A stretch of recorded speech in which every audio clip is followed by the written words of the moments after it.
Thank you, Mr. Chairman. In his first year in office, President Biden has made a pattern of nominating extreme partisans and radicals to serve in the administration, but especially to serve on the bench. And unfortunately, that pattern continues today.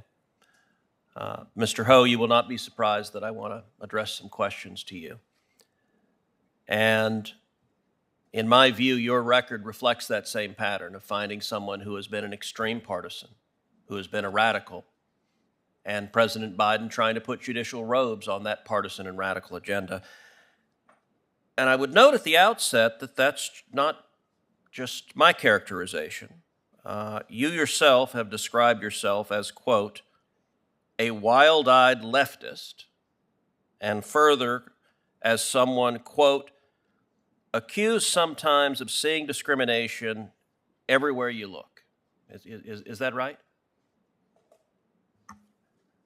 Senator Cruz, I think the key word in that quote is accused. What I was doing... Let's start with the first one, wild-eyed sort of leftist. Well, again, Senator Cruz, I think I was characterizing how others have caricatured myself. Okay.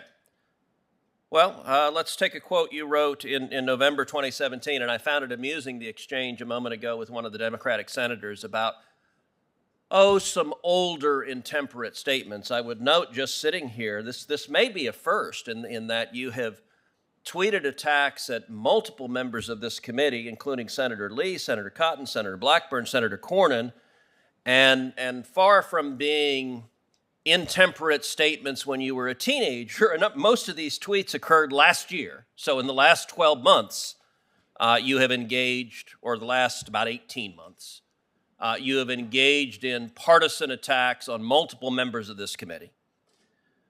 But you also wrote in November 2017, quote, in these dark times, I've been fortunate to find tremendous sense of purpose in my work as a civil rights lawyer. But as a colleague of mine asked me over lunch recently, Dale, do you do this because you want to help people or because you hate conservatives? What he was getting at is that anger can, in fact, be a tremendous source of power. For me, righteous indignation can provide a sense of moral clarity and motivate the long hours needed to get the work done. But it's only a short-term burst. It's not sustaining in the long run. Mr. Ho, if you wake up and are Judge Ho, and I recognize that New York is a blue state, but imagine there is someone who considers himself or herself a conservative in the state of New York, who, God forbid, finds themselves in a courtroom where you're wearing a robe. What comfort do you think that litigant would have that you described the hatred of conservatives, the righteous indignation, the anger at conservatives, as a tremendous source of power for you personally? How does that possibly give anyone comfort that you would be a fair and impartial judge? Thank you, Senator Cruz, for giving me an opportunity to address this.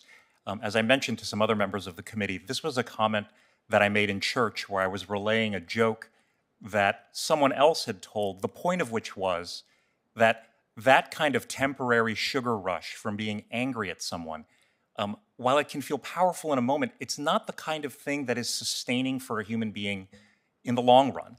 That at the end of the day, if you want to do good work in the world, it has to come from a different place, a place of love for your fellow person. And that's what I was trying to convey to my fellow congregants at my church. Well, that's not what you said. And what you said is you described hatred and righteous indignation directed at conservatives. And I would note that that's a pattern that also continues. You know, a minute ago you talked about how you're dedicated to equality. And I will say, looking at your record, that is not in fact the case. Your record instead is a partisan view. So, for example, you are a graduate of the Yale Law School. The Yale Law School has an open policy of discriminating against Asian Americans.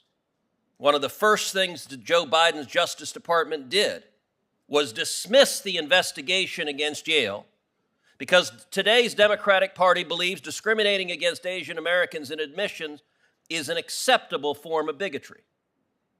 Do you agree with the Biden administration on that?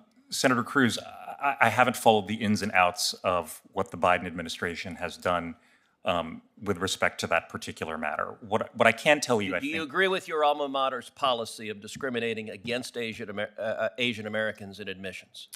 Well, Senator Cruz, I'm a member of the National Asian Pacific American Bar Association. I try to do what I can in the Asian American legal community.